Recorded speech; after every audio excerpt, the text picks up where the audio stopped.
Hey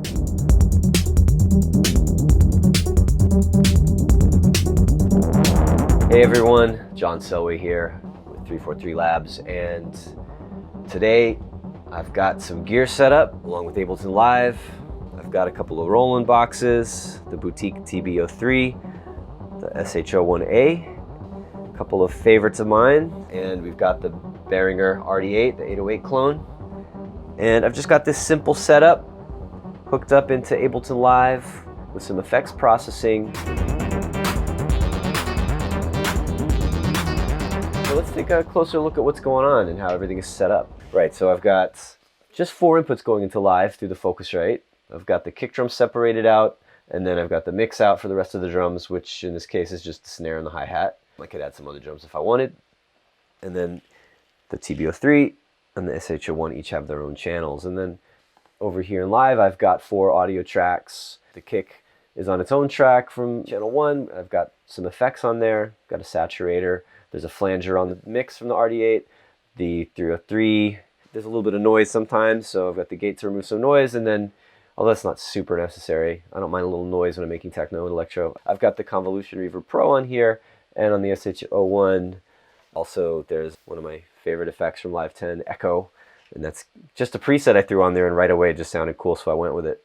And really the idea for this setup is to, easily capture a performance of just playing around with synths, adding the effects in Live, using Live as a mixer, and kind of getting this sort of DAW-less workflow, but with the DAW.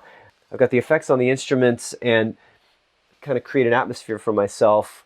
And, depending on what effects I'm using, I'm going to play different things based on how it's sounding rather than just having the dry signal going in there. And also, with this kind of music, the effects and how you play with the effects are just as important.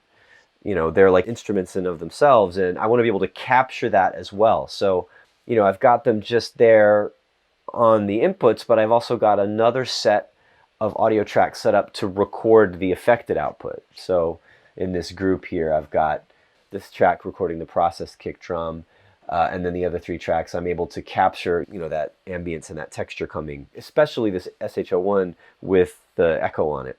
And, what I'll do when I record is I'm playing around and changing the sounds around. I might go in and play with the effects as well, and I'm able to capture all of that, and I have everything isolated. I've got the dry signal, and I've got the audio with the effects on it.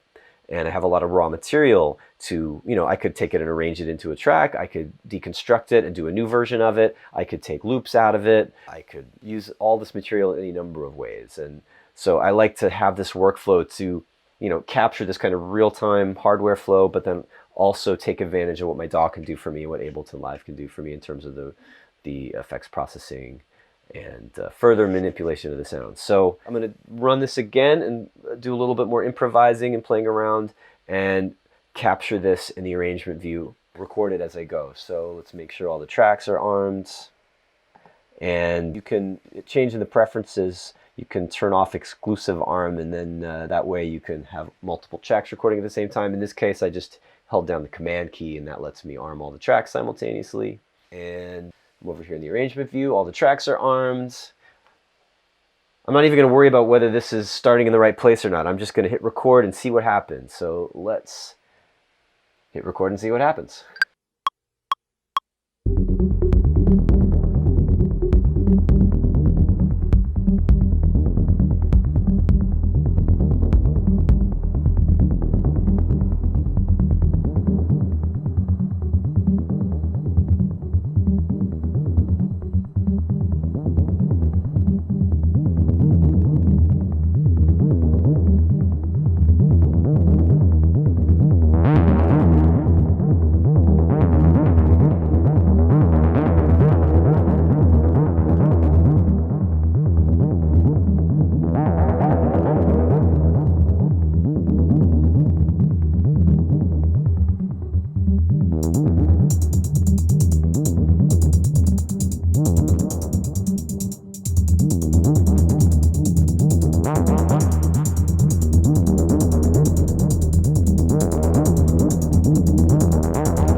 right, so let's take a look at what we've got here. These first tracks here, I've got the kick, the mix out from the RD8, the TB03, and the SH01, everything recorded dry.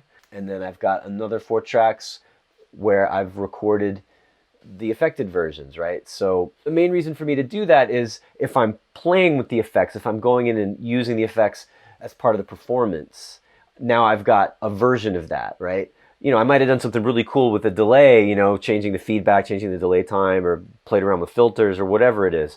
And now I've got that captured in audio, and, you know, all of the happy accidents that can occur when you have this kind of workflow where you're just experimenting and playing around with the parameters and performing. So I have that, and but I can also go back to the dry version if I want to do it again, if I want to change how it's mixed.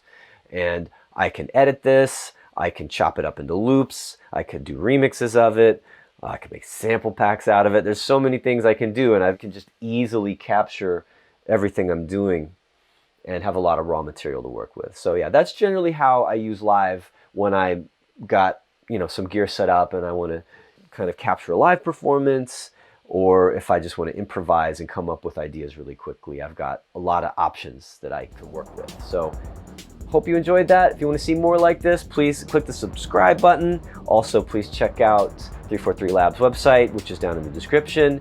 Again, my name is John Selway, and thanks for watching.